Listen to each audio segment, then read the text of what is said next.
Hey fellas, today we're going to talk about why your erections are just randomly leaving. It's good one day and then not the next. Like, what's going on? And I'm going to talk about the number one reason why and how that has been affected by history and just what happened.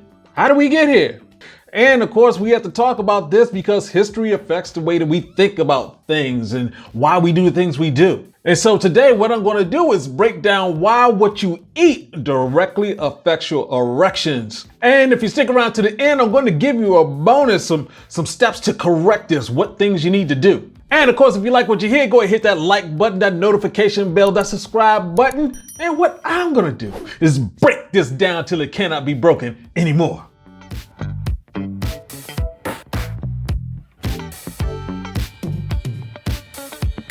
All right, let's talk about the biggest lie in history. So the question is, when did the idea of eating meat become more dominant than the idea of eating plants? Because we were like that for thousands of years where we were eating plants and, an animal occasionally when you had to survive. But then all of a sudden it's like, no, just eat meat all the time.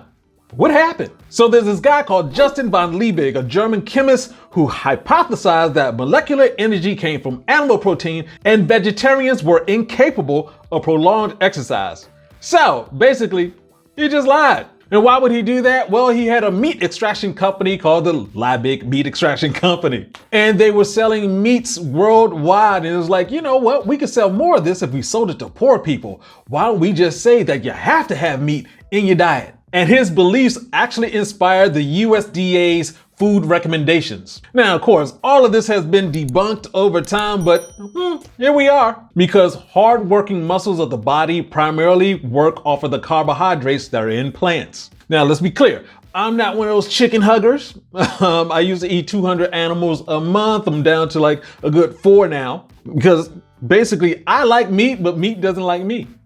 So let's clear up a couple of things right quick. Carnivores and omnivores eat meat raw, and you can't do that at all. We actually have to eat our animals dead, cooked, processed. So if you're worried about your protein, all protein comes from plants. Where do you think the animals get it from? Our ancestors had a plant-based diet. So the things to understand about what happens when you eat meat, it actually clouds your blood. And when I say meat, I mean all meat, as in it was alive. You had to kill it in order to fry it and hook it up. Yeah, that. The snail too. Giraffe too, yeah. Animal fat will actually stay in your blood for 6 to 7 hours. So just understand that what you eat and your blood flow is directly linked. Make sure you check out Game Changers on Netflix. It has all of this information and more, breaks it down very well. You need to know about it. So a few more simple facts. A single animal-based meal can decrease blood flow by 29% and increase inflammation by 70%. So basically, one hamburger can wreck your erections. Plants actually reduce inflammation. Hell, even cow's milk can increase estrogen by 24%. It will also decrease testosterone by 18%. Here's the crazy part. When you're on a plant-based diet, your nighttime erection time in minutes increases by 300% and increases the erection hardness by 8%. Switching to a plant-based diet will actually reduce inflammation by 29% in just 3 weeks. So, I do want to be real about a couple of things. I talked about this before a couple of years ago, wanted to bring this back and add on some more information for you, just some thought processes. The first one, do not say that eating meat is good for you. It's not. You just like the way it tastes. Meat is survival food. That's what you're supposed to eat next, because basically the animal stores the energy that it got from the plant. That is the reason why humans can't eat carnivores. I know we got those jokes about eating dogs and cats, but there are dogs and cats all over the planet. And nobody's running around saying that's what we do. We eat dogs and cats because it will actually hurt your body to eat them. Just like it will hurt your body to eat another human. Nature.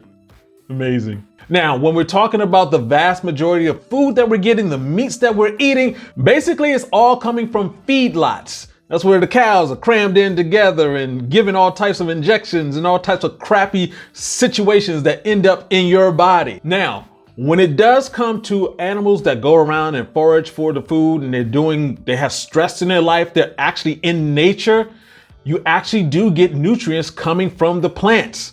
So there is a reason why humans do eat animals. We do it for that nutrition, but once again, it's not for you to thrive, it's for you to survive.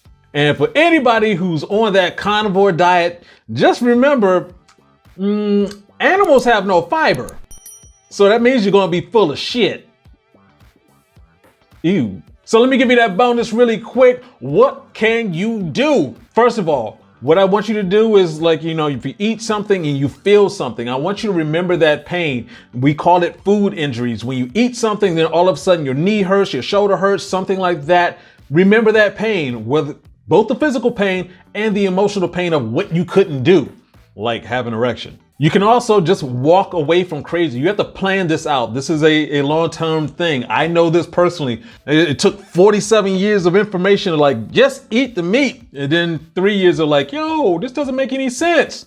Yeah. It's going to take some time. You can watch documentaries like I mentioned before, and other ones like What the Health, Forks Over Knives, and of course, Game Changers. Now, of course, you want to hunt down some good vegan, vegetarian restaurants, get yourself going with that. It also helps if you have someone who's doing it along with you.